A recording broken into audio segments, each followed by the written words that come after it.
ದೇವರ ವಾಕ್ಯನ ಸ್ಮರಿಸುವಂತೆಯೂ ಆತನ ನಾಮವನ್ನು ಕೊಂಡಾಡುವ ಹಾಗೆಯೂ ದೇವರ ಪಾದ ಸನ್ನಿಧಿಯಲ್ಲಿ ನಮ್ಮ CBFC ಕುಟುಂಬದ ಮುಖಾಂತರ ನಡೆಯುತ್ತಿರುವಂಥ ಈ ಜೂನ್ ಕೂಟದಲ್ಲಿ ಆಯಾ ಪ್ರಾಂತಗಳಲ್ಲಿರುವಂಥ ದೇವ ಭಕ್ತರು, ಸಭಾ ಸೇವಕರು, ಹಿರಿಯರಾದ ನಾವು ಒಟ್ಟಾಗಿ ಸೇರಿ ಬರಲು ದೇವರು ತೋರಿದ ಕೃಪೆಗಾಗಿ ದೇವರಿಗೆ ಸ್ತೋತ್ರವನ್ನು ಸಲ್ಲಿಸುತ್ತೇನೆ.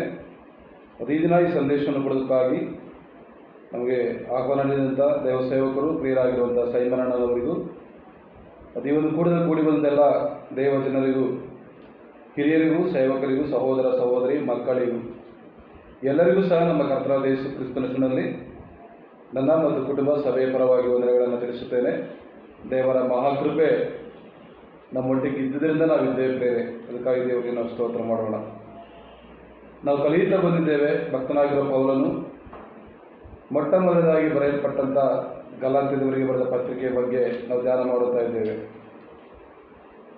ಗಲಾತ್ಯ ಸಭೆಯ ಬಗ್ಗೆ ಪೌಲನಿಗಿರುವಂಥ ಒಂದು ಗಲಾತ್ಯದ ಸಭೆಯವರು ಗಲಿಬಿಲಿಯ ಒಂದು ಬೋಧೆಗಳಿಂದ ಅನೇಕ ಗಲಿಬಿಲಿಗೆ ಒಳಪಟ್ಟು ಅವರು ಸತ್ಯ ಬೋಧನೆಯನ್ನು ಬಿಟ್ಟು, ಸತ್ಯ ಮಾರ್ಗವನ್ನು ಬಿಟ್ಟು, ಅಸತ್ಯವನ್ನು ಮತ್ತು ಧರ್ಮಶಾಸ್ತ್ರದ ಕೆಲವು ನಿಯಮಗಳನ್ನು ಪಾಲಿಸುತ್ತಿರುವಾಗ ಆತ್ಮೀಯವಾಗಿ ಕ್ರಿಸ್ತನಲ್ಲಿ ನಡೆಸಿದಂಥ ಪೌಲನ ಒಂದು ಹೋರಾಟ, ಆತ್ಮೀಯ ತಂದೆಯಾಗಿ, ನಾಯಕನಾಗಿ, ಸೇವಕನಾಗಿ ಗಲಾತ್ಯದವರಿಗೆ ಉಪದೇಶ ಮಾಡುತ್ತಾ, ಈ ಬೋಧನೆಗಳನ್ನು ತಿಳಿಸುತ್ತಾ ಕ್ರಿಸ್ತನಡೆಗೆ, ಕ್ರಿಸ್ತನ ಆತ್ಮನಲ್ಲಿ ಬಲಗೊಳ್ಳಲು, ಆತ್ಮನ ಫಲ, ಅನೇಕ ವಿಷಯಗಳು, ದೀಕ್ಷಾಸ್ನಾನ ಇವೆಲ್ಲವನ್ನು ತಿಳಿಸುತ್ತಾ ಪೌಲನ ಮೊದಲು ತಾನು ಯಾರು, ನಾನು ಹೇಗಿದ್ದೆ, ಯಾವ ರೀತಿ ಯೇಸು ಕ್ರಿಸ್ತನನ್ನು ಕಂಡುಕೊಂಡು ನಾನು ನಿಮಗೆ ಈ ಸುವಾರ್ತೆ ಸಾರುತ್ತಾ ಇದ್ದೇನೆ. ಪೌಲನು ಸೌಲನಾಗಿದ್ದಾಗ ಆ ಒಂದು ಹಿನ್ನೆಲೆ, ತನ್ನ ಹಳೆಯ ಜೀವಿತ ಸಾಕ್ಷೀಕರಿಸುತ್ತಾ ಅವರನ್ನು ವಾಕ್ಯದಲ್ಲಿ ಬಲಪಡಿಸುವಂಥ ಒಬ್ಬ ನಾಯಕನಾದ, ನಮ್ಮ ಪ್ರಿಯ ನಾಯಕನಾಗಿರುವಂಥ ಪೌಲನ ಒಂದು ದಾಹವನ್ನು ಕುರಿತು ನಾವು ಈ ಪತ್ರಿಕೆಯಲ್ಲಿ ಅವರನ್ನು ಹೇಗೆ ಬಲಪಡಿಸಬೇಕು ದೇವರ ವಾಕ್ಯಗಳಿಂದ ಎಂಬುದಾಗಿ ಕೃಪೆ, ಪ್ರೀತಿ, ಕರುಣೆ, ದಯೆ ಎಂಬ ಪಾಠಗಳನ್ನು, ಸತ್ಯ ಬೋಧನೆಗಳನ್ನು ಅವರು ಹೇಳುತ್ತಾ ನಡೆಸುವುದನ್ನು ನಾವು ನೋಡ್ತಾ ಇದ್ದೇವೆ.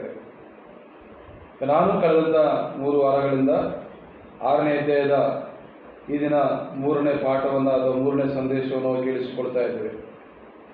6ನೇ ಅಧ್ಯಾಯದಲ್ಲಿ ಮೊದಲದಾಗಿ ನಾವು ನೋಡುತ್ತಾ ಬಂದೆವು, ದುಷ್ಪ್ರೇರಣೆಗೆ ಒಳಗಾಗದಂತೆ.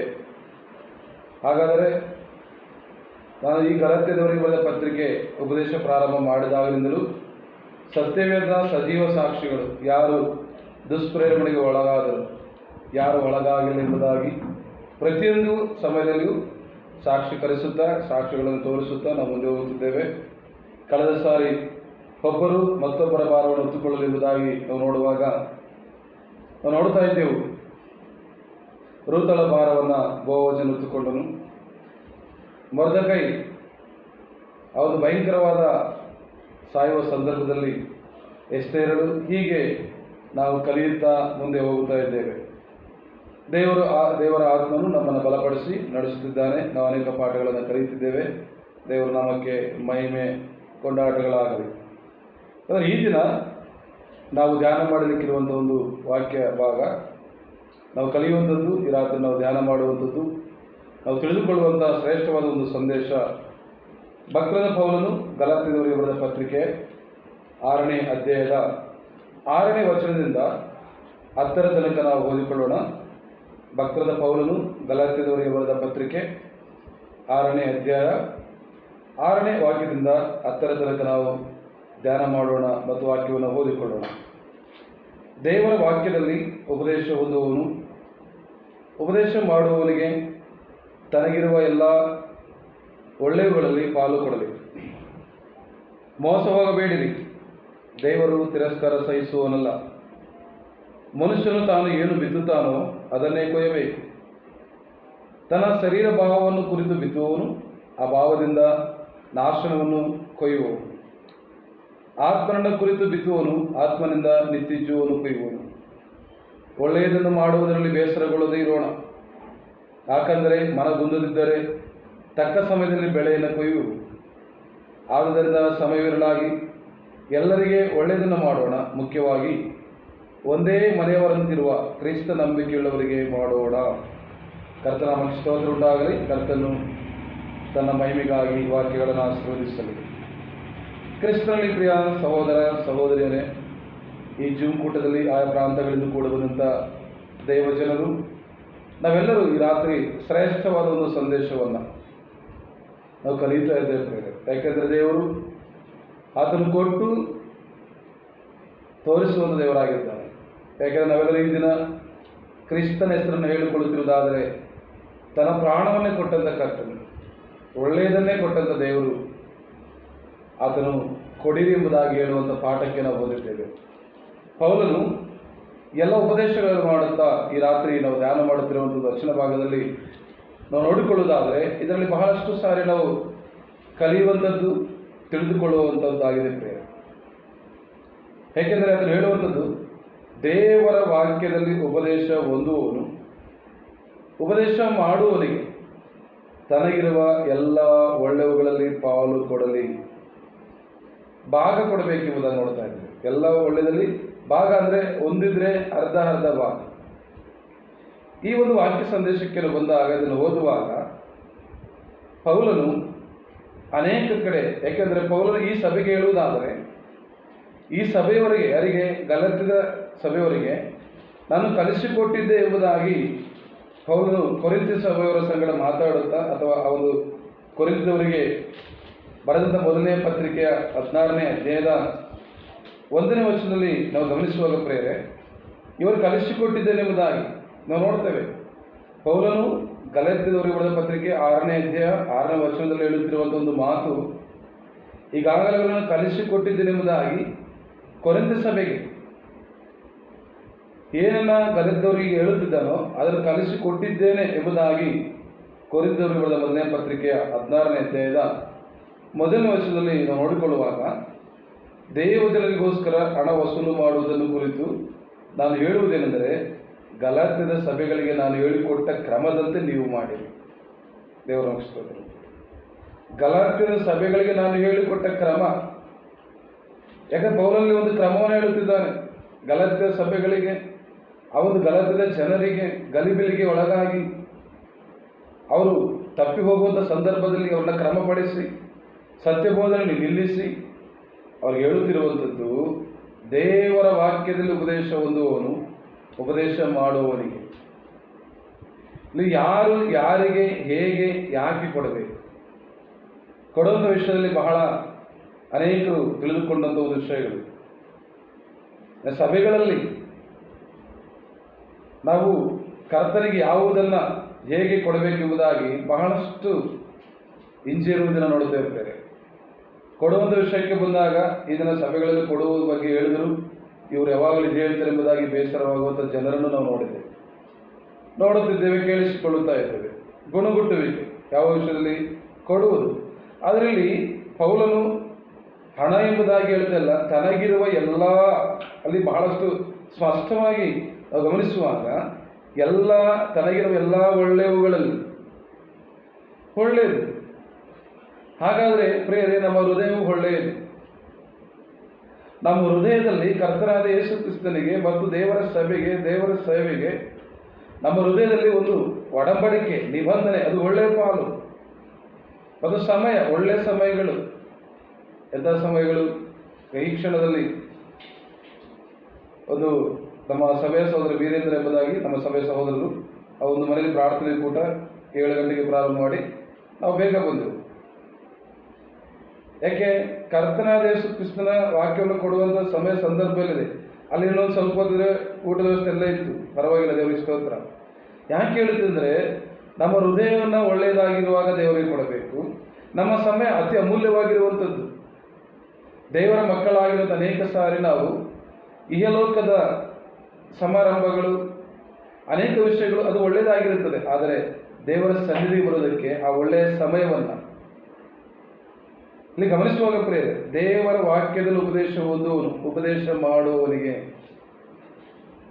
ನಮ್ಮ ಕರ್ನಾಟಕ ರಾಜ್ಯದಲ್ಲಿ ಬಹಳಷ್ಟು ಸಂತೋಷವಿದೆ, ಸಂಭ್ರಮವಿದೆ. ಯಾಕೆಂದರೆ ನಾವು ಅನೇಕ ಕಡೆಗೆ ಹೋಗುವಾಗ ಇದನ್ನು ಆಂಧ್ರ ಪ್ರದೇಶದಲ್ಲಿ ನೋಡುವುದಾದರೆ ಪ್ರತಿಯೊಂದು ಟಿ ವಿ ಸಂದೇಶವನ್ನು ಕೊಡುವಂಥ ಈ ಚಾನಲ್ಗಳಲ್ಲಿ ಮೊದಲು ಬರುವಂಥದ್ದು Google pay, PhonePe, account number.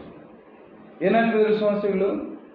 ಹೋಗುವಂತಹ ಸ್ಥಳೀಯ ಸಭೆ, ಆ ಸ್ಥಳೀಯ ಸಭೆಯ ನಾಯಕರನ್ನ, ಆ ಸ್ಥಳೀಯ ಸಭೆಯ ಉಪದೇಶಕರನ್ನ, ಸುವಾರ್ತಿಕರನ್ನ ಗಮನಕ್ಕೆ ತಂದುಕೊಳ್ಳದೆ ಈ ಟಿವಿಯಲ್ಲಿ ತೋರಿಸುವಂಥ ಎಂತ ತೋರಿಸ್ತಾರೆ? ಏನೆಲ್ಲ ತೋರಿಸ್ತಾರೆ? ಬರ್ತಡೇ ಮಾಡಿದ್ರೆ ಕೇಕ್ ನಮ್ಮದು, ಯಾವುದೇ ಮನೋರಂಜನೆ ಕಾರ್ಯಕ್ರಮಗಳು ಮಾಡಿದ್ರೆ, ಒಂದು ವೇಳೆ ಇಲೋಕವನ್ನು ಬಿಟ್ಟು ಸತ್ತೋದ್ರೆ ಕರ್ಕೊಂಡು ಹೋಗೋದಕ್ಕೆ ವ್ಯಾನ್ ನಮ್ಮದು, ಬಾಕ್ಸ್ ನಮ್ಮದು. ಈ ಟಿವಿಯಲ್ಲಿ ನೋಡಿದಂಥವ್ರು ಇದು ನಮಗೆ ಸಿಗುತ್ತೆ ಎಂಬ ರೀತಿಯಲ್ಲಿ ಸ್ಥಳೀಯ ಸಭೆಯ ಕಾರ್ಯಕ್ರಮಗಳಿಗೆ, ಸ್ಥಳೀಯ ಸಭೆಯಲ್ಲಿರುವಂತಹ ಸಭಾ ಸೇವಕರು, ಉಪದೇಶಕರು, ಸಭಾ ಹಿರಿಯರು ಸ್ಥಳೀಯವಾಗಿ ಸಭೆಯಲ್ಲಿ ನಡೆಯುತ್ತಿರುವಂಥ ಕೂಟಗಳಿಗೆ, ಸಭೆಗೆ ಬೇಕಾಗಿರುವುದಕ್ಕೆ ಕೊಡದೆ ಇಂದಿನ ದಿನ ಆ ಟಿವಿ ಪರದೆ ಮೇಲೆ ಕಾಣಿಸಿಕೊಳ್ಳುವಂಥ ಫೋನ್ ಪೇಗೆ ಮಾಡೋದು ಕೊಡಬಾರ್ದಂತಲ್ಲ. ವಾಕ್ಯಕ್ಕೆ ನಾನು ಹೇಳಿದ್ರೆ ತಪ್ಪಾಗುತ್ತೆ. ಇಲ್ಲಿ ವಾಕ್ಯ ಹೇಳಿದ್ರೆ ಯಾರು ಕೊಡಬೇಕು? ದೇವರ ವಾಕ್ಯದಲ್ಲಿ ಉಪದೇಶ ಒಂದು ಯಾರು ಕೊಡಬೇಕು? ಉಪದೇಶ ಮಾಡುವವನಿಗೆ. ನೀನು ಯಾವ ಸ್ಥಳೀಯ ಸಭೆಯಲ್ಲಿ ಉಪದೇಶವನ್ನು ಕೇಳಿಸಿಕೊಳ್ಳುತ್ತಾ ಇದ್ದಿ? ಯಾವ ಸಭೆಯ ಸದಸ್ಯನಾಗಿದ್ದಿ? ಯಾವ ಸಭೆಯವರು ನಿನ್ನನ್ನು ನಂಬಿಗಸ್ತನೆಂದು ಸೇರಿಸಿಕೊಂಡು ಆ ದೇವರ ಆ ಕುರಿಗಳ ಮಂದೆಯಲ್ಲಿ ನಿನ್ನನ್ನು ಒಬ್ಬ ಸದಸ್ಯನಾಗಿ ನಿನಗೋಸ್ಕರ ಪ್ರಾರ್ಥನೆ ಮಾಡುತ್ತಿರುವಾಗ ಪ್ರೇರೆ ಎಷ್ಟರ ಮಟ್ಟಿಗೆ ಹೋಗಿದೆ ಕ್ರೈಸ್ತತ್ವ ಗಮನಿಸಿ.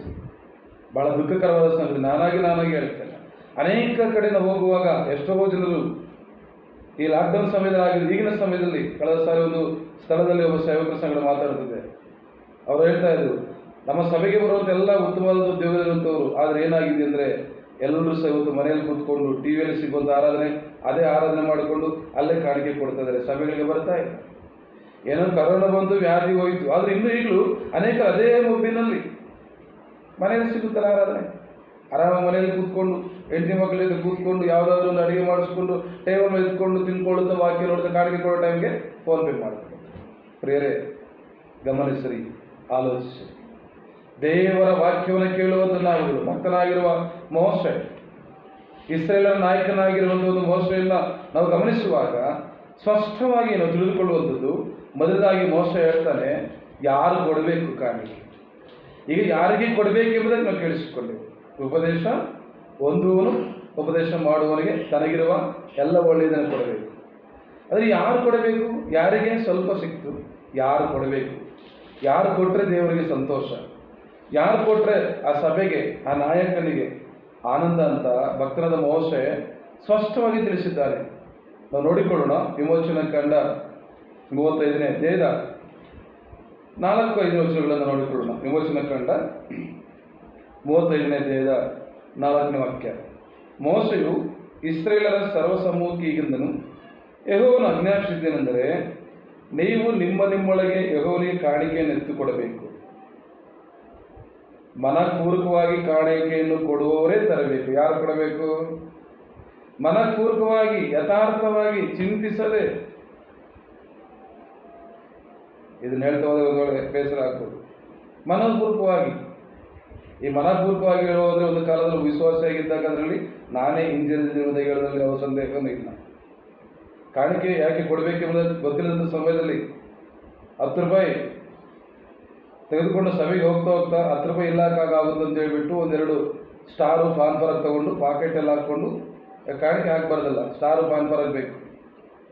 1999 ವಿಶ್ವಾಸಿಯಾದಂಥ ಕಾಲದಲ್ಲಿ ನಮ್ಮ ಸ್ಥಳೀಯ ಮಡಕ್ಸರ ಸಭೆಗೆ ನಾನು ಹೋಗುವಾಗ 2 ಪಾನ್ ಪರಾಗು ಸ್ಟಾರ್ ತಗೊಂಡು $1 ಜೋಬಲ್ಲಿ ಹಾಕ್ಕೊಂಡು ಅಲ್ಲೋಗಿ $1 $2 ಕಾಣಿಕೆ ಆಗ್ತಾಯಿದೆ. ಯಾಕೆ? ಕಾಣಿಕೆ ಅಂದ್ರೆ ಆ ದಿನಗಳಲ್ಲಿ ಗೊತ್ತಿಲ್ಲ. ಇಲ್ಲಿ ಹೇಳುವಂಥದ್ದು ಮೋಶೆ ಯಾರು ಕೊಡಬೇಕಂತೆ? ಮನಪೂರ್ವಕವಾಗಿ ಕಾಣಿಕೆಯನ್ನು ಕೊಡೋರೇ ತರಬೇಕು. ಅಲ್ಲಿ ಎಂಥ ಕಾಣಿಕೆ ಕೊಡಬೇಕು, ಏನು ಕೊಡಬೇಕು ಅದನ್ನು ನಾವು ಕೇಳಿಸ್ಕೊಳ್ತೇವೆ.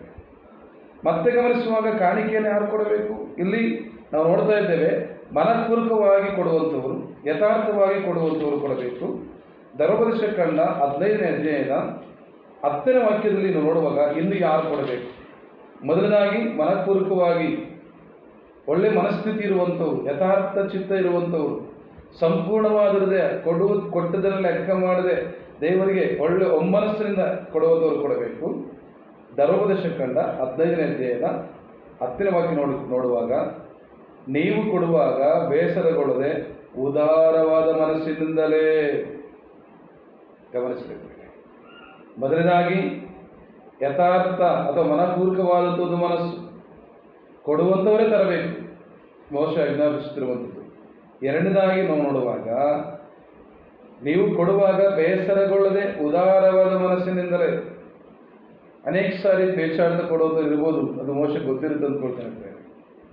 ಉದಾರವಾದ ಮನಸ್ಸಿನಿಂದಲೇ ಕಾಣಿಕೆಯನ್ನು ಕೊಡಬೇಕು ಎಂಬುದಾಗಿ ಇಲ್ಲಿ ಕೊಟ್ಟಿದ್ದು ದೇವರ ಆಲಯವನ್ನು ಕಟ್ಟುವುದಕ್ಕೆ, ಯಜ್ಞವೇದಿಯನ್ನು ಕಟ್ಟುವುದಕ್ಕೆ ಎಂಬುದಾಗಿ ನಾವು ನೋಡ್ತಾ ಇದ್ದೇವೆ. ನಾವು ಕೊಡುವಂಥದ್ದು ಯಾಕೆ, ಯಾವುದಕ್ಕೆ ಕೊಡುತ್ತೆ ಎಂಬುದಾಗಿ ನಮಗೆ ಗೊತ್ತುಂಟು. ಯಾಕೆ ಕೊಡಬೇಕೆಂಬುದಾಗಿ ಮೊದಲದಾಗಿ ಉಪದೇಶ ಮಾಡುವವರ ಕೊಡಬೇಕು. ಸಭೆಯಲ್ಲಿ ಭಯಂಕರ ಬಲಹೀನವಾದ ಸ್ಥಿತಿಯಲ್ಲಿದ್ದಂಥವ್ರನ್ನ ಪರಾಮರಿಸುವುದಕ್ಕೆ, ವಿಧವೆಯರಿಗೋಸ್ಕರವಾಗಿ ಸಭೆಯಲ್ಲಿ ನಡೆಯುವಂಥ ಸಭಾ ಕಾರ್ಯಕ್ರಮಗಳು, ಸಭಾ ಕಟ್ಟಡ ಮತ್ತು ಸಭೆಯಿಂದ ಪ್ರಕಟಿಸಲ್ಪಟ್ಟು ಅಲ್ಲಲ್ಲಿ ನಡೆಯುವಂಥ ಒಂದು ಕೂಟಗಳು, ಈಗ ಅನೇಕ ಕಡೆ ಪ್ರಕಟಣೆ ಮಾಡ್ತಾರೆ, ಇಂಥ ಕಡೆ ಒಂದು ಕೂಟ ನಡೀತಾ ಇದೆ, ಆ ಸಭೆ ಕೂಟಕ್ಕೋಸ್ಕರವಾಗಿ ನಾವು ಪ್ರಾರ್ಥನೆ ಮಾಡೋಣ. ಒಂದು ವೇಳೆ ಸಾಧ್ಯವಾದ ನಮ್ಮ ಸಭೆಯಿಂದ ತೆಸ್ತೋನಿಕ ಸಭೆಯವರೆಂಬುದಾಗಿ ಪೌಲ ಹೇಳುವುದನ್ನು ಒಂದ್ಸರಿ ಜ್ಞಾಪಕ ಮಾಡಿಕೊಳ್ಳಬಹುದು.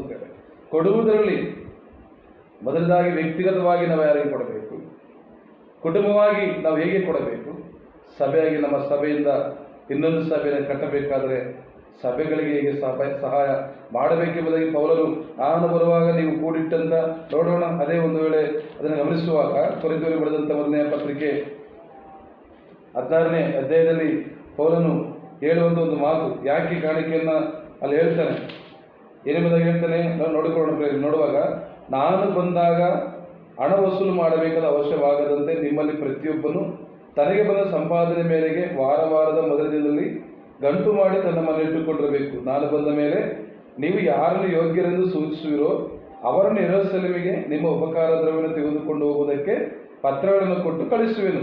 ಎಷ್ಟೊಂದು ಯಾರು ಅಂದರೆ ನಿಮ್ಮ ಸಭೆಯಲ್ಲಿ ತೆಗೆದುಕೊಂಡು ಯಾರು ಕೊಡ್ತಾರೆ ಅವರನ್ನು ಕರ್ಕೊಂಡು ಹೋಗ್ತೀನಿ ಎಂಬುದಾಗಿ ಅಲ್ಲಿ ಮೇಲ್ಗಡೆ ಬಡ ಕ್ರೈಸ್ತರಿಗೋಸ್ಕರ ಎಂಬುದಾಗಿ ಪ್ರೇರಣೆ. ಇಲ್ಲಿ ಹಣದ ಬಗ್ಗೆನೇ ಅಷ್ಟೇ ಇರುತ್ತೆ. ತನಗಿರುವ ಎಲ್ಲ ಒಳ್ಳೆಯದು. ಬೇರೆ ನಾವೆಷ್ಟರ ಮಟ್ಟಿಗೆ ಮನಪೂರ್ವಕವಾಗಿ ಬೇಸರಗೊಳ್ಳದೆ ಕುಗ್ಗಿ ಹೋಗದೆ ನಾವು ಕೊಟ್ಟರೆ, ನಾವು ಕೊಡುವುದಾದರೆ ಏನು ಲಾಭ? ಒಂದು ಪೂರ್ವಕಾಲ ವೃತ್ತಾಂತ 29ನೇ ಅಧ್ಯಾಯದ ಒಂದು ಪೂರ್ವಕಾಲ ವೃತ್ತಾಂತ 29ನೇ ಅಧ್ಯಾಯದ 9ನೇ ವಚನ ಹೀಗೆ ಹೇಳಿದೆ, ಅವರು ಪೂರ್ಣ ಮನಸ್ಸಿನಿಂದಲೂ ಸ್ವೇಚ್ಛೆಯಿಂದಲೂ ಯೆಹೋವನಿಗೆ ಕಾಣಿಕೆ ಕೊಟ್ಟಿದ್ದಕ್ಕಾಗಿ ಜನರೆಲ್ಲರೂ ಸಂತೋಷಪಟ್ಟರು. ಅರಸನ ದಾವೀದನಿಗೂ ಬಹಳ ಸಂತೋಷವಾಯಿತು. ದಾವೀದನು ಹೇಳಿದನು, ನಡೆಸಿದನು. ಆದ್ದರಿಂದ ಗಮನಿಸಿದ ಪ್ರಿಯರೇ, ಮನಪೂರ್ವಕವಾಗಿ ಕೊಡುವಂಥದ್ದು, ಬೇಸರಗೊಳ್ಳದೆ, ಮನಗುಂದದೆ, ಕುಗ್ಗಿಯದೆ, ಚಿಂತಿಸದೆ ಕೊಡುವಂಥದ್ದು. ಇಲ್ಲಿ ನೋಡುವಾಗ ಸ್ವೇಚ್ಛೆಯಿಂದ, ಅವರ ಪೂರ್ಣ ಮನಸ್ಸಿನಿಂದಲೂ ಸ್ವೇಚ್ಛೆಯಿಂದಲೂ ಯೆಹೋವನಿಗೆ ಕಾಣಿಕೆ ಕೊಟ್ಟಿದ್ದಕ್ಕಾಗಿ ಜನರೆಲ್ಲರೂ ಸಂತೋಷಪಟ್ಟರು. ಹೇಗೆ ನಾವು ಕೊಡಬೇಕು? ಕೊಡುವಂಥ ವಿಷಯದಲ್ಲಿ ಪ್ರೇರಣೆ. ಹಾಗಾದರೆ ಮನಪೂರ್ವಕವಾಗಿ ಯಥಾರ್ಥವಾದ ಮನಸ್ಸಿನಿಂದ ಬೇಸರಗೊಳ್ಳದೆ, ಇಲ್ಲಿ ನೋಡುವಾಗ ಪೂರ್ಣ ಮನಸ್ಸಿನಿಂದಲೂ ಸ್ವೇಚ್ಛೆಯಿಂದಲೂ. ನನ್ನ ಸಂದೇಶ ನಾನು ಕೊಡುವಂಥ ಸಾಕ್ಷಿಗಳನ್ನು ಕುರಿತು ನೋಡಿಕೊಳ್ಳೋಣ. ಯಾಕೆ ಕಲಿತಿದ್ದು, ಹಾಗಾದರೆ ಸಾಕ್ಷಿಯಾಗಿ ಸತ್ಯವೇದದಲ್ಲಿ ಕೊಟ್ರ ಯಾರಾದರೂ ನಮಗೆ ಗೊತ್ತುಂಟು ಪ್ರೇರಣೆ. ಕುಷ್ಠರೋಗಿ ಆಗಿರುವಂಥ ನಾಮಾನನು 2 ಅರಸರುಗಳು ನೋಡುವಾಗ ಹಳೆ ಒಡಂಬಡಿಕೆ ಭಾಗದಲ್ಲಿ ಗಮನಿಸ್ತೇವೆ. 2 ಅರಸುಗಳು ನೋಡುವಾಗ 5ನೇ ಅಧ್ಯಾಯದ 15ನೇ ವಾಕ್ಯ ನಮ್ಮೆಲ್ಲರ ಜ್ಞಾಪಕಕ್ಕೆ ಇರುವಂಥದ್ದೇ, ತಿಳಿದುಕೊಂಡಂಥದ್ದೇ. ಗಮನಿಸೋಣ. 15ನೇ ವಚನ, ಅನಂತರ ಅವನು ತನ್ನ ಪಾರಿವಾರದೊಡನೆ ಹಿಂದಿರುಗಿ ದೇವರ ಮನುಷ್ಯನ ಹತ್ತಿರ ಹೋಗಿ ಅವನ ಮುಂದೆ ನಿಂತು, ಇಸ್ರಾಯೇಲ್ ದೇಶದಲ್ಲಿರುವ ದೇವರ ಹೊರತಾಗಿ ಲೋಕದಲ್ಲಿ ಬೇರೆ ದೇವರು ಇರುವುದೇ ಇಲ್ಲೋ ಎಂಬುದು ಈಗ ನನಗೆ ಗೊತ್ತಾಯಿತು. ನೀನು ದಯವಿಟ್ಟು ಕಾಣಿಕೆಯನ್ನು ಅಂಗೀಕರಿಸಬೇಕು ಎಂದು ಹೇಳಿದನು. ನಾಮಾನನು ಹೇಳುವಂಥದ್ದು. ಈ ನಾಮಾನ ಕುಷ್ಠರೋಗಿ ವಾಸಿ ಆಗಬೇಕಾದರೆ, ವಾಸಿ ಮಾಡುವುದಾದರೆ 5ನೇ ವಚನ ಗಮನಿಸೋಣ. ಸ್ವಲ್ಪ ಏನಿದೆ ಆ ಕಾಣಿಕೆಯಲ್ಲಂದರೆ ಅಲ್ಲಿ ಗಮನಿಸ್ತೇವೆ. ನೀನು ಅಲ್ಲಿಗೆ ಹೋಗಿ ಬಾ, ನಾನು ನಿನ್ನ ಕೈಯಲ್ಲಿ ಇಸ್ರಾಯೇಲ್ ಅರಸನಿಗೆ ಒಂದು ಪತ್ರವನ್ನು ಕೊಡುತ್ತೇನೆ ಅಂದನು. ನಾಮಾನನು 10 ತಲಾಂತು ಬೆಳ್ಳಿ, 6,000 ತೊಲೆ ಬಂಗಾರ, 10 ದುಸ್ತು ಬಟ್ಟೆ ಇವುಗಳನ್ನು ತೆಗೆದುಕೊಂಡು ಸಮಾರ್ಯಕ್ಕೆ ಹೊರಟು ಹೋಗಿ. ಈ ಒಂದು ಕಾಣಿಕೆಯನ್ನು ಇದನ್ನು ಎಲ್ಲಿಗೆ ತಂದಿದ್ದಾನೆ? ಯಾರು ಉಪದೇಶ ಮಾಡಿ, ಯಾವ ಹೆಸರಲ್ಲಿ ಅವನಿಗೆ ಗುಣ ಹೊಂದುವಂತೆ ಉಪದೇಶ ಮಾಡಿ ತಿಳಿಸಿದಂಥ ಏಲಿಷನ ಬಳಿಗೆ ಪ್ರೇರೆ ಗಮನಿಸಿರಿ, ನಾಮನು ತಂದದ್ದು ಕಾಣಿಕೆ. ಇಲ್ಲಿ ಯಾವುದಾದ್ರೂ ಕುಂಡದಿದೆಯಾ? 10 ತಲಾಂತು ಬೆಳ್ಳಿ, ಎಲ್ಲ ಒಳ್ಳೆಯದು. 6,000 ತೊಲೆ ಬಂಗಾರ. ಒಂದು ವೇಳೆ ಅವ್ರು ಹೇಳಿದ್ದು, ಅವ್ರು ನನಗೇನು ಮಾಡಲಿಲ್ಲ, ಹೋಗಿ ಒಳ್ಳೆಯದು ಮುಳುಗು ಅಂತ ಹೇಳಿ ಮುಳುಗಿದ್ದು ನಾನೇ, ಹೋಗಿದ್ದು ನಾನು ತಿದ್ದುಕೊಂಡು ಹೋದ್ರೆ. ಆದರೆ ಅಲ್ಲಿ ಒಂದು ಉಪದೇಶನ ಕೇಳಿಸಿಕೊಂಡು ಆ ಉಪದೇಶಕ್ಕೆ ಕಿವಿಗೊಟ್ಟು ಆ ಉಪದೇಶವನ್ನು ಅನುಸರಿಸಿದ್ದರಿಂದ ಆ ಒಂದು ಉಪದೇಶವು ನನ್ನನ್ನು ಗುಣಪಡಿಸಿದೆ. ಇಂಥ ಶ್ರೇಷ್ಠವಾದ ಉಪದೇಶವನ್ನು ಮಾಡಿದ ನನಗೆ ಯಾರು?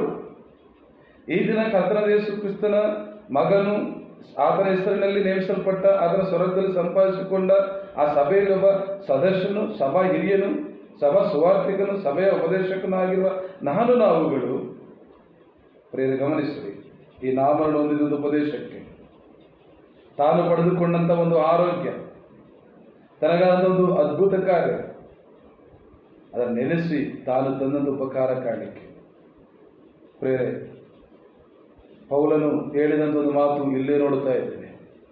ಉಪದೇಶ ಹೊಂದುವವನು, ಉಪದೇಶ ಮಾಡುವವನಿಗೆ ತನಗಿರುವ ಎಲ್ಲ, ಗಮನಿಸಿರಿ ನಾಮನನ್ನು. ಆದರೆ ಇದು ಹಳೆ ಒಡಂಬಡಿಕೆಯಲ್ಲಿ ಒಂದು ಮಾತ್ರ ಆರಿಸಿಕೊಂಡಿದ್ದೇನೆ.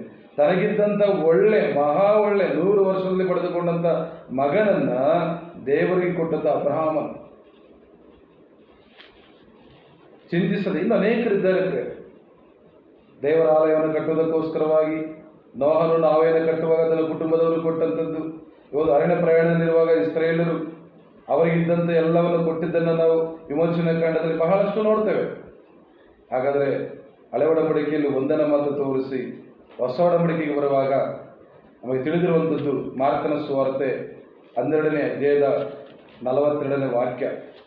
ಮಾರ್ಕನ ಬರೆದ ಸುವಾರ್ತೆ 12ನೇ ಅಧ್ಯಾಯದ 42ನೇ ವಚನವನ್ನು ಪ್ರೇರಣೆ ಗಮನಿಸುವಾಗ ಅಲ್ಲಿ ನೋಡ್ತೇವೆ ಏನೆಂಬುದಾಗಿ. ಬಹಳ 41ರಿಂದ ಓದಿಕೊಳ್ಳಬಹುದು. ಇಲ್ಲಿ ನೋಡ್ತೇವೆ, ಯೇಸು ಬೊಕ್ಕಸದ ಮನೆಗೆ ಎದುರಾಗಿ ಕೂತುಕೊಂಡು ಜನರು ಬೊಕ್ಕಸದಲ್ಲಿ ಹಣ ಹಾಕುವುದನ್ನು ನೋಡುತ್ತಿದ್ದನು. ಅನೇಕ ಮಂದಿ ಐಶ್ವರ್ಯವಂತರು ಬಹಳ ಹಾಕುತ್ತಿರಲು ಒಬ್ಬ ಬಡ ವಿಧವೆಯು ಬಂದು 2 ಕಾಸು ಅಂದರೆ ಒಂದು ದುಗ್ಗಾಣಿ ಹಾಕಿದಳು.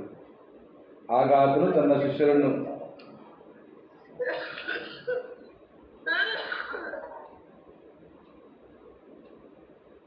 ಶಿಷ್ಯರನ್ನು ಹತ್ತಿರಕ್ಕೆ ಕರೆದು, ಅಲ್ಲಿ ನೋಡ್ತೇವೆ, ನಿಮಗೆ ನಿಜವಾಗಿ ಹೇಳುತ್ತೇನೆ, ಬೊಕ್ಕಸದಲ್ಲಿ ಹಾಕಿದವರೆಲ್ಲರಲ್ಲಿ ಈ ಬಡ ವಿಧವೆ ಹೆಚ್ಚು ಹಾಕಿದ್ದಾಳೆ.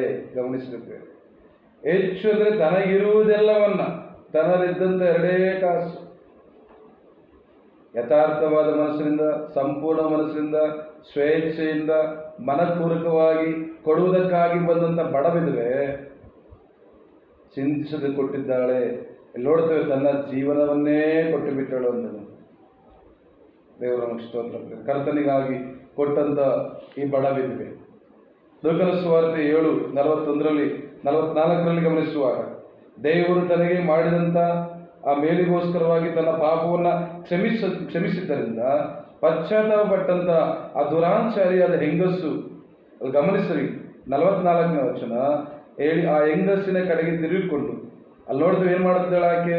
ಇಲ್ಲಿ ಗಮನಿಸುವಾಗ ಪ್ರೇರೆ 38ರಲ್ಲಿ, ಹಿಂದೆ ಆತನ ಪಾದಗಳ ಬಳಿ ನಿಂತುಕೊಂಡು ಅಳುತ್ತಾ ತನ್ನ ಕಣ್ಣೀರಿನಿಂದ ಆತನ ಪಾದಗಳನ್ನು ತ್ಯಾವ ಮಾಡಿ, ಇಲ್ಲಿ ಗಮನಿಸುವಂಥದ್ದು, ಪಾಪಕ್ಕಾಗಿ ಬಂದಂಥವನು, ಪಾಪಕ್ಕಾಗಿ ಪ್ರಾಣವನ್ನು ಕೊಟ್ಟು ನನ್ನ ಪಾಪದ ಬದಲಿಗೆ ಶಿಲುಬೆಯಲ್ಲಿ ಪ್ರಾಣವನ್ನು ಕೊಡುವಂಥ ಮೆಸ್ಸಿಯನು ಕರ್ತನಾದ ಯೇಸು ಕ್ರಿಸ್ತನು, ಈ ನಾಮದಲ್ಲಿಯೇ ನನಗೆ ಬಿಡುಗಡೆ, ಈ ನಾಮದಲ್ಲಿಯೇ ನನಗೆ ರಕ್ಷಣೆ, ಈ ನಾಮದಲ್ಲಿಯೇ ನನ್ನ ಪಾಪಕ್ಕೆ ಕ್ಷಮಾಪಣೆ ಎಂಬುದಾಗಿ ತಿಳಿದುಕೊಂಡಂಥ ಈ ದುರಾಚಾರಿಯಾದ ಒಬ್ಬ ಹೆಂಗಸು ಪಾಪಕ್ಕೆ ಪಶ್ಚಾತ್ತಾಪಪಟ್ಟು ಹಿಂದಿನಿಂದ ಒಂದು ಸುಗಂಧ ತೈಲದ ಭರಣಿಯನ್ನು ತೆಗೆದುಕೊಂಡು ಬಂದು, ಈ ಸುಗಂಧ ತೈಲದ ಭರಣಿ ಎಂಬುದಾಗಿ ನಾವು ಗಮನಿಸುವಾಗ ಯೋಹಾನ ಸುವಾರ್ತೆ 12ನೇ ಅಧ್ಯಾಯದ 3ನೇ ವಚನ ನಾವು ನೋಡುವುದಾದರೆ ಅಲ್ಲಿ ಗಮನಿಸ್ರಿ, ಆಗ ಮರಿಯಳು ಬಹು ಬೆಲೆಯಿಲ್ಲ ಅಚ್ಚ ಜಟಮಾಂಸ ತೈಲವನ್ನು ಒಂದು ಸೇರಷ್ಟು ತಂದು ಯೇಸುವಿನ ಪಾದಕ್ಕೆ ಹಚ್ಚಿ ತನ್ನ ತಲೆ ಕೂದಲಿನ ಆತನ ಪಾದಗಳನ್ನು ಒರೆಸಿದಳು. ಇದನ್ನು ನಾವು ನೋಡುವುದಾದರೆ ಅದು ಹೇಳುವಂಥದ್ದು, ಯೂದನೆಂಬುವನು ಯಾಕೆ ಈ ತೈಲವನ್ನು 300 ಹಣಕ್ಕೆ ಮಾರಿ ಬಡವರಿಗೆ ಕೊಡಲಿಲ್ಲ ಅಂದನು. ಗಮನಿಸ್ತಾ ಇದ್ದಾರೆ, ಶ್ರೇಷ್ಠವಾಗಿರುವಂಥದ್ದು, ಎಲ್ಲ ಒಳ್ಳೆಯದು, ಅಚ್ಚ ಜಟಮಾಂಸ ತೈಲವನ್ನು ಹಚ್ಚಿದಂಥ ಈ ಮರಿಯಲು ಇವನು ದುರಾಶೆರದ ಹೆಂಗಸು, ಬಡವಿದುವೆ, ತನಗಿರುವುದನ್ನು ದುಃಖದಿಂದ ಗುಣಗುಟ್ಟುತ್ತಾ ಅಯ್ಯೋ ಏನು ಮಾಡಬೇಕು ಕೊಡಬೇಕೆಂಬ ಯಾವುದೋ ಮನೋಭಾವದಿಂದಲ್ಲದೆ ಮನಪೂರ್ವಕವಾಗಿ ಸಂಪೂರ್ಣ ಮನಸ್ಸಿನಿಂದ ಮನಗುಂದದೆ ಕುಗ್ಗಿ ಹೋಗದೆ ಸ್ವೇಚ್ಛೆಯಿಂದ ಕೊಟ್ಟಂತ ಈ ಪ್ರೇರಣೆಯನ್ನು ಗಮನಿಸ್ತಾ ಇದ್ದೇವೆ ಪ್ರೇರಣೆ. ಹಾಗಾದರೆ ಕೊಡುವಂಥ ವಿಷಯದಲ್ಲಿ ಉಪದೇಶ ಅಲ್ಲಿ ಪೌಲನು ಹೇಳುವಂಥದ್ದು, ಉಪದೇಶ ಹೊಂದುವವನು ಉಪದೇಶ ಮಾಡುವವನಿಗೆ ತನಗಿರುವ ಎಲ್ಲ ಒಳ್ಳೆಯದರಲ್ಲಿ ಏನು ಕೊಡಬೇಕು, ಪಾಲು ಕೊಡಬೇಕೆಂಬುದಾಗಿ ಹೇಳ್ತಾನಲ್ಲ. ಹಾಗಾದರೆ ದೇವ ಜನರಾಗಿ ಕರೆಯಲ್ಪಟ್ಟು ಆತನ ಮಕ್ಕಳಾಗಿ ಆರಿಸಲ್ಪಟ್ಟು ಸಭೆಯಲ್ಲಿ ಅನೇಕ ಕಡೆ ಹೇಗೋ ನಮ್ಮ ಸಹೋದರ ಸಭೆಗಳಲ್ಲಿ ಯಾವುದೇ ಸ್ಥಾನಗಳಿಗೆ ಚುನಾವಣೆ ಇಲ್ಲ, ಪೈಪೋಟಿ ಇಲ್ಲ, ಯಾವುದೂ ಇಲ್ಲ. ಕರ್ತನಿಂದ ಆರಿಸಲ್ಪಟ್ಟಂಥವರು ಸಭೆಯಲ್ಲಿ ಪರಿಚಾರಕರಾಗಿ ಸಭೆಯ ಬಗ್ಗೆ ಚಿಂತೆ ಮಾಡುವಂಥವ್ರನ್ನ ತಕ್ಕ ಕಾಲದಲ್ಲಿ ದೇವರು ಈ ಸಭೆಯಲ್ಲಿ ಎರಡಾಗಿ ಉಪದೇಶಕರನ್ನಾಗಿ ಸುವಾರ್ತಿಕರಾಗಿ ಆರಿಸಿ ಅವರವರ ಸ್ಥಳಗಳಲ್ಲಿ ನಿಲ್ಲಿಸುತ್ತಾರೆ. ಆದರೆ ಈ ಸ್ಥಾನಕ್ಕೋಸ್ಕರವಾಗಿ ಪೈಪೋಟಿ ಮಾಡುವಂಥವರು ಸಭೆಗೆ ಕೊಡುವುದರಲ್ಲಿ ಪೈಪೋಟಿಯಲ್ಲಿಲ್ಲ. ಸ್ಥಾನಕ್ಕಾಗಿ ಸಭೆಯಲ್ಲಿ ನಾನು ಇಂಥ ಪದವಿ ಬೇಕೆಂಬುದಾಗಿ ಚುನಾವಣೆ ಮಾಡುವುದನ್ನು ಕೇಳಿಸಿಕೊಳ್ಳುತ್ತೇವೆ ಅನೇಕ ಸಭೆಗಳಲ್ಲಿ, ಆ ವಿಷಯವಾಗಿ ಮಾತಾಡುವಂಥದ್ದಲ್ಲ. ಆದರೆ ಕೊಡುವುದರಲ್ಲಿ ಎಷ್ಟೊಂದು ಸ್ಪಷ್ಟವಾಗಿ ಪೌಲನು, ಯಾಕೆ ಕೊರೆದು ಹೇಳಿದ್ದ, ನಾನು ಗಲಾತ್ಯ ಸಭೆಗಳಿಗೆ ಒಂದು ಕ್ರಮವನ್ನು ಕಲಿಸಿಕೊಟ್ಟಿದ್ದೇನೆ, ಆ ಕ್ರಮ ಇದೆ ಏನೆಂಬುದಾಗಿ ಹೇಳುತ್ತಿದ್ದಾನೆ ಇಲ್ಲಿ ಗಮನಿಸುವಾಗ ಪ್ರೇರೆ. ತನಗಿರುವ ಎಲ್ಲ ಒಳ್ಳೆಯವುಗಳಲ್ಲಿ ಪಾಲು ಕೊಡಲಿ ಒಂದು. ಎರಡನೇದಾಗಿ ಆತನು ಹೇಳುವಂಥದ್ದು ಏನೆಂಬುದಾಗಿ ಹೇಳುತ್ತಿದ್ದಾನೆ, ಮೋಸ ಹೋಗಬೇಡಿರಿ, ದೇವರು ತಿರಸ್ಕಾರ ಸಹಿಸುವನಲ್ಲ. ಮನುಷ್ಯನು ತಾನು ಏನು ಬಿತ್ತುತ್ತಾನೋ ಅದನ್ನೇ ಕೊಯ್ಯಬೇಕು. ಮನುಷ್ಯನು ಏನು ಬಿತ್ತುತ್ತಾನೋ ನಾವೆಷ್ಟರ ಮಟ್ಟಿಗೆ ಬಿತ್ತುತ್ತೇವೆ ಪ್ರೇರೆ. ಯಾಕೆಂದರೆ ದೇವರ ಕೃಪೆಯುಳ್ಳವರಿಗೆ ಕೃಪಾವಂತನು. ದೇವರ ಒಂದು ಆ ಕರುಣೆ, ಆ ಪ್ರೀತಿ, ಆ ದಯೆ ಜ್ಞಾಪಕ ಮಾಡಿಕೊಳ್ಳುವಾಗ ಅದಕ್ಕೆ ಪೌಲ ಹೇಳುತ್ತಾನೆ, ಇಲ್ಲಿ ಹೇಳುವಂಥದ್ದು ಏನೆಂಬುದಾಗಿ, ಒಳ್ಳೆಯದನ್ನು ಮಾಡುವುದರಲ್ಲಿ 9ನೇ ವಚನ, ಒಳ್ಳೆಯದನ್ನು ಮಾಡುವುದರಲ್ಲಿ ಬೇಸರಗೊಳ್ಳದೇ ಇರೋಣ. ಯಾಕಂದರೆ ಮನಗುಂದದಿದ್ದರೆ ತಕ್ಕ ಸಮಯದಲ್ಲಿ ಬೆಳೆಯನ್ನು ಕೊಯ್ಯುವು.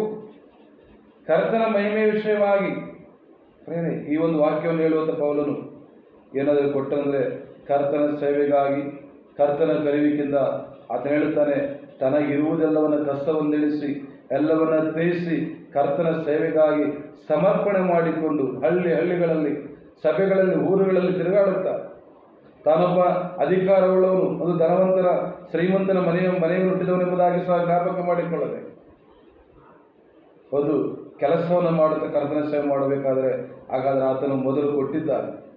ತನಗಿರುವಂತೆ ಎಲ್ಲ ಒಳ್ಳೆಯ ಪದವಿ, ಒಳ್ಳೆಯ ಹೆಸರು, ಒಂದು ಸವಾರಿ ಮಾಡಿಕೊಂಡು ಹೋಗುತ್ತಿದ್ದಂಥವನು ಈಗೇನಾಗುತ್ತಾನೆ, ಊಟವಿಲ್ಲ ಹಡಗಿನ ಪ್ರಯಾಣದಲ್ಲಿ, ಸರಿಯಾಗಿ ವಸ್ತ್ರವಿಲ್ಲ, ಸೆರೆಮನೆಯಲ್ಲಿ ಒಡೆಸಿಕೊಳ್ಳುತ್ತಿದ್ದಾನೆ, ಭಯಂಕರವಾದ ಹಿಂಸೆ. ತಾನು ಕೊಟ್ಟು ಹೇಳುತ್ತಿದ್ದಾನೆ, ಕೊಡದೆ ಹೇಳುತ್ತಾ ಇಲ್ಲ. ತನಗಿರುವ ಎಲ್ಲ ಪದವಿ, ತನ್ನ ಆಸ್ತಿ, ಅಂತಸ್ತು, ತನ್ನ ಜನ ಎಲ್ಲವನ್ನ ತ್ಯಜಿಸಿ ಕರ್ತನ ಸೇವೆಗಾಗಿ ಸಂಪೂರ್ಣವಾಗಿ ಸಮರ್ಪಿಸಿಕೊಂಡು ಹೇಳುವಂಥ ಧೈರ್ಯಶಾಲಿ ನಮ್ಮ ನಾಯಕನಾಗಿರೋ ಪೌಲನು. ಪ್ರೇರೆ ನೋಡ್ತಾ ಇದ್ದೇವೆ, ಕರ್ತನ ಯೇಸು ಕ್ರಿಸ್ತ ಹೇಳುವುದು, ಕೊಡಿ ನಿಮಗೆ ಕೊಡಲ್ಪಡುವುದು, ನಿಮ್ಮ ಗಂಟು ಎಲ್ಲಿರುವುದು ನಿಮ್ಮ ಮನಸ್ಸಲ್ಲಿರುವುದು, ಅದು ನಿಮ್ಮ ಗಂಟು ಭೂಲೋಕದಲ್ಲಿ ತುಕ್ಕು ಹಿಡಿದು ಹೋಗುತ್ತದೆ, ನಿಮ್ಮ ಗಂಟು ಪರಲೋಕದಲ್ಲಿ ಇಟ್ಟುಕೊಳ್ಳಿರೆಂಬುದಾಗಿ ಕರ್ತನಿಂದ ಕರೆಯಲ್ಪಟ್ಟಿದ್ದೇವೆ, ರಕ್ಷಣೆ ಹೊಂದಿದ್ದೇವೆ. ಇಲ್ಲಿ ಕೇವಲ ಹಣದ ಮಾತ್ರ ಹೇಳುತ್ತಾ ಇಲ್ಲ ಬೇರೆ.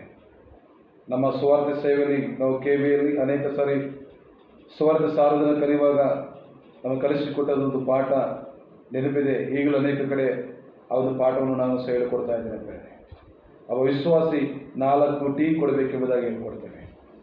4 ಟೀ ಎಂಬುದಾಗಿ ಹೇಳುವಾಗ, 1 ಟೀ ಟೆಂಪಲ್, 2ನೇ ಟೀ ಟೈಮ್, 3ನೇ ಟೀ ಟೆಸ್ಟ್ ಮನಿ, 4ನೇ ಟೀ ಟ್ರೆಜರರ್.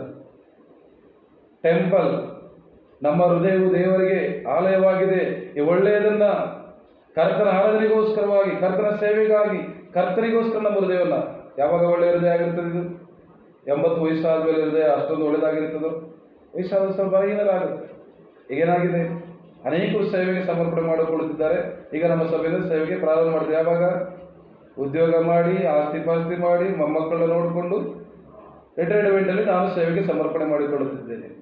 ಒಳ್ಳೆಯ ಯವನ ಪ್ರಾಯದಲ್ಲಿ ಯವನಸ್ಥನಾಗಿರುವಾಗ ದೇವರ ನೋಗವನ್ನು ಹೊತ್ತುಕೊಳ್ಳುವುದು ದೇವರಿಗೆ ಇಷ್ಟ. ಆ ಕಾಲದಲ್ಲೆಲ್ಲ ದುಡ್ಡು ಮಾಡಿಕೊಂಡಿದ್ದುಕೊಂಡು ರಿಟೈರ್ಡಲ್ಲಿ ಈಗ ಏನು ಮಾಡ್ತಾರೆ?